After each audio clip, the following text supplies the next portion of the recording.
What is going on, guys? Welcome back to Learning to Code with Multi-Theft Auto. It's been a little bit since I've made a video. My computer was broken. The computer's all fixed now, and I've done a little bit to upgrade this setup. We've got a brand new camera and a new lighting situation going on, so the quality of these videos should step up just a notch. Today, we're going to finish up that object-oriented programming series we've been working on. We're going to clean up the classes that we've created so far. We're going to create a reusable method that we can use moving forward to create classes in the future.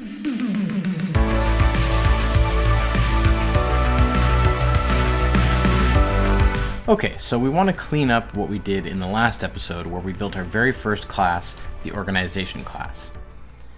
What we did in the last episode was we made use of Lua's setMetaTable function in order to create a new table, set that table's metatable to have an index that looks up any functions that aren't available on our new table against our class that we created generally, and then use that to print out the name that we set in our table. Now, this is kind of the most basic way that you can do object-oriented programming in Lua, but there's a cleaner way to do it that brings it more in line with how you would do it in a lot of other programming languages. In other programming languages, such as PHP, the one that I'm most familiar with, to create a new instantiation of a class or a new object, what I would do is something like this.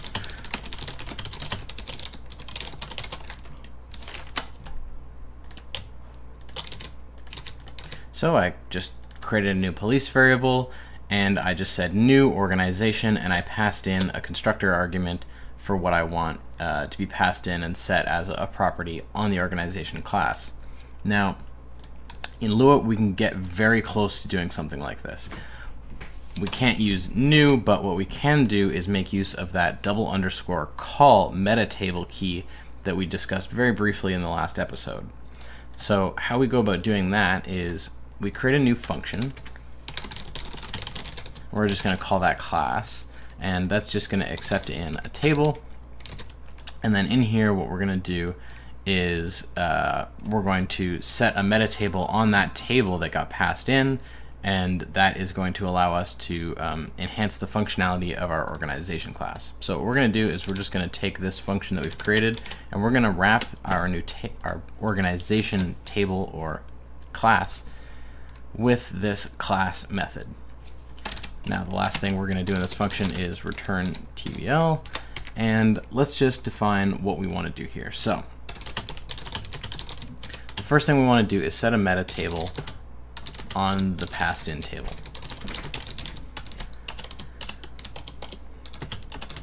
That metatable is going to have a call property. Inside of that call property, what we want to be able to do is we want to create a new table, which, as you can see, that's what we're doing down here. We're creating a new table every time we create an instantiation, police, news, etc.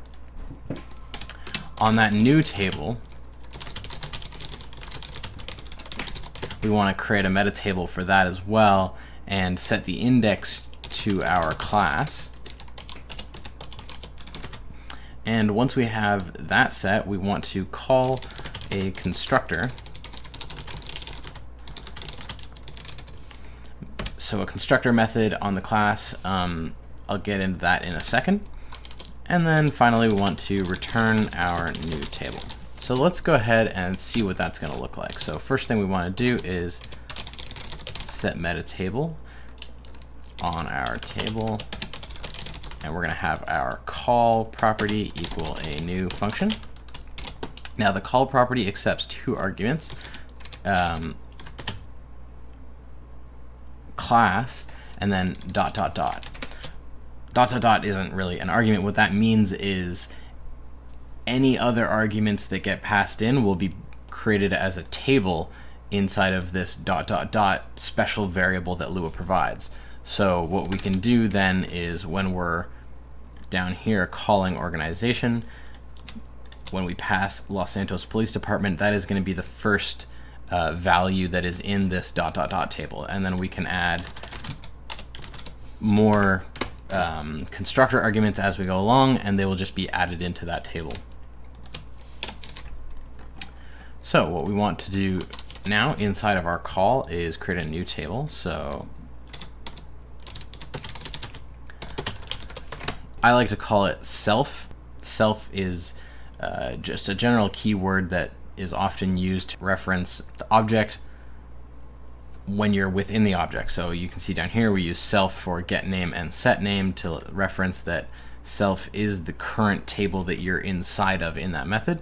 So we're creating self here, and then we set a meta table.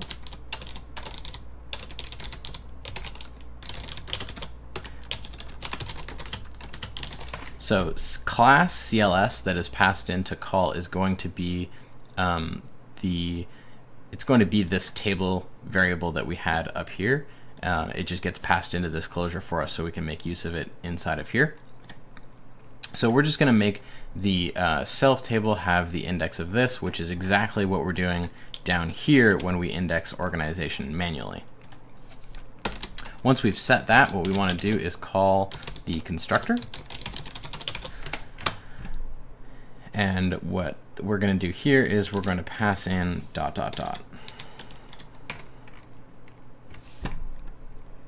So in our organization class, what we're going to now do is create that constructor variable or constructor property, and that's going to be a method that accepts self and then the name.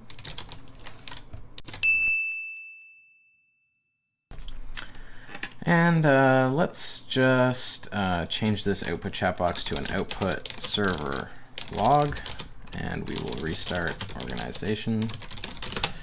And there you can see Los Santos Police Department shows up. So it is returning our police name. So everything is continuing to work without us having to manually do this set meta table.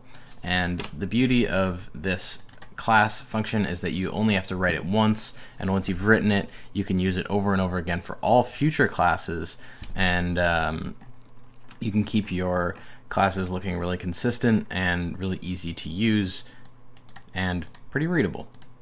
That is going to be it for our object-oriented programming series. OOP is a topic that we will continue to refine as we go through the videos in the future, but I encourage you to use it on your own, in your own applications and resources, so that you can get a better feel for what's really going on there. In the next few episodes, we're going to take our organizations resource and build out a fully functioning faction system to learn how to make full-fledged resources that could be used in a production server.